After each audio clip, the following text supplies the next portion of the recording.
Hey Travis, I'm Mike Skeen. Thanks for sending in your video to Racers 360.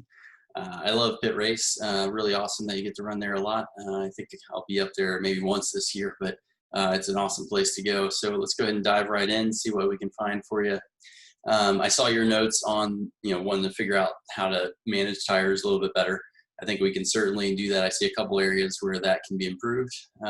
Obviously, a big, heavy, fast car, it's going to be brutal on tires no matter what you do. And I would also, you didn't say what pressures you're running, and you mentioned that you could adjust them and stuff. It is a very big part of it. So maybe get with Dion or me and try to manage something that could help you there, because that's a really big part of it. Also, different tires. Even if this is the tire that it comes on or is designed for this car, there's compromises in a street tire. Some of them have a softer sidewall in order to kind of deal with bumps and stuff on the street. So that sidewall obviously rolls over a lot when you're in hard cornering. So, that's something to consider too. Maybe a different brand of tire, something, a little more track focused sidewall might be better. But we'll address what we can here. I think this is lap 3. It looked like the more clear lap of the ones in the bunch.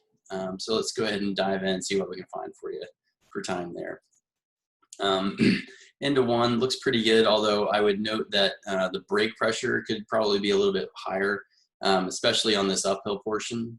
Getting to the top of that 3rd bar is about the highest I see really anywhere on track, at least for any sustained period. And usually in these cars, we'll see up into the 4th bar pretty good amount, maybe even touching the bottom of the 5th bar on the PDR. So definitely a little bit more brake pressure, and especially on a section like this where you've got that pretty steep uphill, you'll have to bleed a little bit as you start cresting and going downhill. But we want to try to compress that brake zone as much as possible, and definitely early in the brake zone we want really heavy pressure, so that we can get the car slowed up quickly and in an area where you're not going to use the ABS as much, because again, you've got that uphill grip, and at high speed the car has a lot more momentum. It's not going to easily lock a tire. So lots of brake pressure early on, trailing as you kind of get to that 2 and over the top of the hill. The line looks pretty good. I like all this. It looks like you're picking up throttle nice and early. So no complaints through the corner itself. Same up here going into turn 3, I guess. I always forget the numbers here, but a little more brake pressure early on, especially at this uphill portion of the brake zone. And then you've got the right idea with a pretty early turn in here, but try to eat into this curve a little bit more. I actually get pretty much all the way to where that cone is, using all the width of this corner to try to straighten it out as much as possible, and to set up left to get a really nice run through the bottom here. The curb on the right here can also be used. Some cars don't like it as much, but you can definitely get in and up onto that curb to try to straighten it out. Obviously, it makes the rolling speed through the middle a little higher, but sometimes makes it a little later to power. So it kind of evens out on the way out, but you usually get a little bit more rolling speed through the middle of the corner. Into the bottom here at 5 and 6, no big complaints. The only thing I would add is, in some cases, some laps, it looked like you were earlier back to power here at the bottom, like you were getting it slowed up before really the bottom of the compression here. And so this lap looks pretty good, where you kind of trail the brake in a little bit, and then you're at power kind of as you go to the uphill, but make sure that that's the way it goes, because you want to carry all the speed into that uphill that you can. The rest of the way through the corner looks pretty good. No big complaints through there. Through all the S's, it's really just a matter of maintaining as much speed as we can, right? So again, could probably compress the brake zone a little bit. That one was pretty good, right at the top of the 3rd bar. But again, we want to try to use heavy brake pressure initially. Maybe not as much there because of the downhill on the entry, but here also we want that nice early turn in where we can get up onto this curb, because this one is especially flat. It'll really shorten it up. Use a little bit through the middle, but we want to pretty much be all the way in on that curve. The one on the left here is not as helpful for us because it's got a little bit of a climb to it, and it gets rid of the camber advantage. So, you've got some positive camber here on the track, and then if you get the left side wheels up in here, it kind of levels out the car, even tips it, the opposite direction. But some cars that take the curves really well, it is still beneficial because it's that much shorter. You keep the car a little bit straighter all the way through, but in general, nothing big to complain about there. There's another one that I typically use that curb a little bit. And then as we turn in here, again, no big complaints. I would say if you find yourself needing to slow down a lot through 11, then I would sacrifice a little bit more at 10. You know, it's basically all where do you make the compromise. But because 11 is the faster corner, we want to try to straighten that out and stay with the power as much as we can. I think on this lap, you don't touch the brake. Oh, no, there's a little touch. We want to try to eliminate that, especially. You know, it may not be constant acceleration, but try to just do it with a breathe.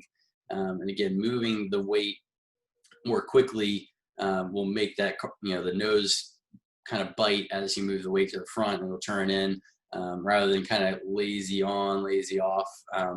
That is one where if you just carry the throttle a little bit longer, but then lift kind of more abruptly, the car will point, you know, so actually probably turn in with a touch of power. When the nose doesn't respond quite like you want it to, then breathe it a little bit more abruptly, make the front end turn, and then as it turns in, go back to power.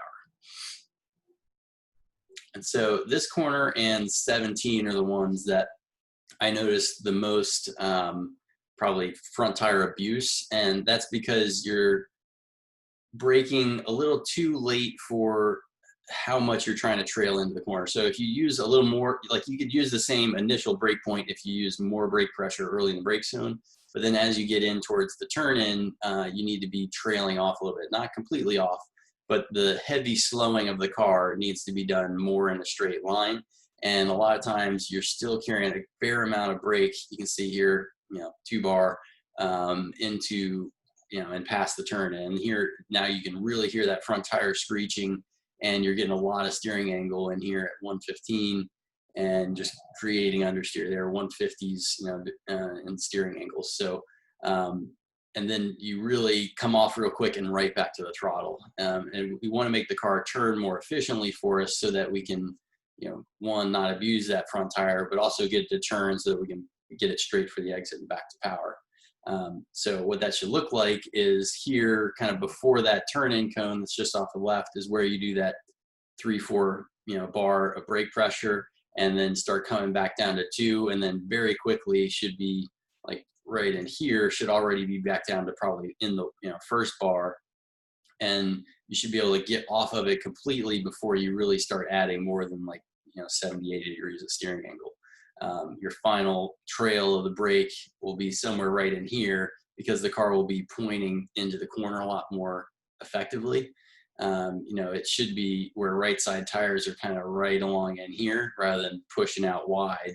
And it's because you're coming in with so much speed and so much brake pressure that you're kind of overpowering those front tires, and they want to go straight, and then they turn really quick, like right in here, and aim up the hill. But you want to start aiming them, you know, more effectively back in here so that they're nice and tight on the curb, and you get back to straight much sooner. And we see this again at 17. Clear off all the drawings. And so then that'll get us back to power a little bit sooner. It'll also be easier to have the car placed a little bit more right, about half a car width to the right, which will make it a little straighter through here. And then we want a much earlier turn in before we get to the crest of the hill here. So this is a tricky one for everybody because you can't really see where the apex is until you've already turned. But the cone here is too late, and typically when they have a cone out, it's too late. So you kind of have to find your own little reference points or just get muscle memory, but you really want to be able to use this curb. So we want to turn in early enough, you know, about a car width earlier or something like that, so that we get the right side tires onto this curb. Again, the furthest in we can get on that curb, the more it's going to straighten this corner for us, right? So I'll get my pin again. If we're running, you know, right side tires out here, then we're doing a lot of turning right in this area.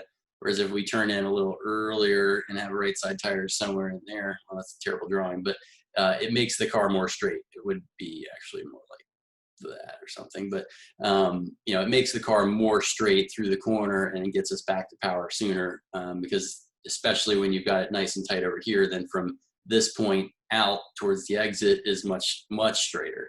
So it lets us carry more entry speed, but it also definitely helps give us more room to get back to power on the track out. And then once we kind of go into this final complex, I would try to also eliminate the brake here for the kink. Maybe just coast it a little bit, but I would expect this to be able to handle probably a 125, 130 minimum speed, and we see you slow it down into like the high teens or 120. So I think there's a good bit more speed there at the apex. Just breathe out of it, back to partial throttle maybe, and try to maintain as much through there as we can. But then once we get straight on the other side of this apex, we want to be back to really hard brake pressure. And again, we see, real quick peak at like 3 bar, even just a touch into the 4th there. So that's good. But then you're already starting to turn and you still have that peak brake pressure. That's the highest brake pressure we've seen on the whole lap. And you're trying to turn the car into one of the slowest corners with that amount of brake. So you're really overpowering that front tire and going in with a lot of entry speed, and the car doesn't want to turn. That's really abusing the left front tire. So again, we want that brake pressure, but we want it right at the beginning. As soon as you go to the brakes, we want to see it up into that 4th bar and then trailing as you come into the corner. So as you start adding steering angle, proportionately, you need to be coming off of the brake pedal. And we see you've already started, you're at 84 degrees of steering angle, but you're at the peak brake pressure you've had on the whole lap. So that's not helping the car turn, not helping that tire wear, and makes it, understeer out wide past our apex. My video's getting choppy, but there we go. So, still now even 2.5 bars, and we're nearly at the apex with 106 degrees of steering angle. So, all this, not to keep harping on it, but lots of brake pressure in a straight line, slow the car. Then as you're turning in, only using the brake pressure to hold a little lightweight on the front. But you're really, you've done the slowing of the car at that point. You're really just trying to help it turn. And then again, that'll help us keep it straighter and closer to the curb, pick up the throttle pretty nicely, although your exit, I would say, is pretty reasonable. So not a whole lot to be gained on the exit, but definitely I think time on the entry there, and definitely some tire wear. So let us know how that goes for you. Hopefully you'll find that helpful and hopefully see some results from the